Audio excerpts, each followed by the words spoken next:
Hey everyone, in this video I'm going to show you how to install the horror game Chilling Devotion on your Chromebook. Get ready for some spine-chilling moments. Let's jump right in. Before installing Chilling Devotion, make sure Linux is enabled on your Chromebook. To do this, go to settings.about Chromeos, then enable it and wait for the installation to complete.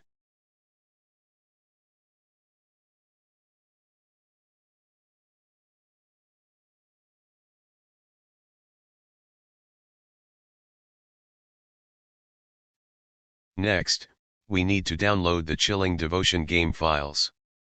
Visit the official website and download the Linux version. Once downloaded, move the file to your Linux directory on your Chromebook.